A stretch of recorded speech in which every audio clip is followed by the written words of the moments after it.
Welcome to the latest instalment in the Oxford Union's YouTube channel. I'm very, very pleased today to be joined by Christopher Saul, CEO of Slaughter and May. As part of our latest feature, Christopher is here this evening at the Oxford Union to debate in opposition to the motion "This House believes you've only made it if you've made it yourself." Tonight we're pitting so-called self-made entrepreneurs against more established titans of the corporate world, and I look forward to seeing the speakers this evening. So Christopher, thanks very much for being with us. Delightful to be here. How did you get into law? I always wanted to be a lawyer, actually. So from the age of 12, maybe rather boringly, I thought the law is for me.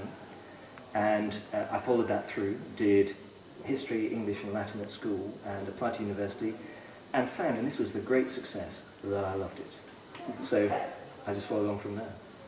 That's fantastic. And what do you kind of have in terms of words of wisdom for budding lawyers and people who want to enter the profession? We're at Oxford, we're at the Oxford Union. Many of our student leaders and kind of ambitious minds, dynamic minds, want to enter the legal profession. What would you say to them? I would say 3 tips, if I may. Always 3. Number 1, be energetic. Energy is a tremendous life force in itself in your studies, and when you get into the law, energy and approaching things positively, fantastic. Number 2, always surprise people.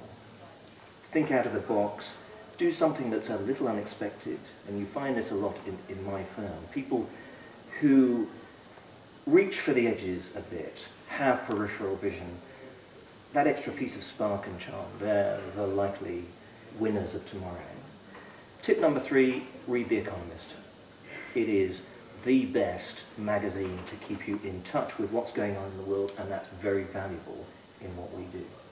Fantastic. And finally, the question we ask of all of our guests: what do you think of the Oxford Union? I love the Oxford Union, but I've got a confession to make, Ash, and that is that this is my first time setting foot in the Oxford Union. Wow. So I spent 3 years here. I used to walk past outside, and goodness knows why, I never came in. I've always wanted to be here, so it's just fantastic. Lovely feel, lovely people, and I'm thrilled to be here, so thank you very much. Well, the past is forgiven. We're very, very happy to be having you join us this evening. Thank you very much. Thank you very much. Thank you. Thanks a lot.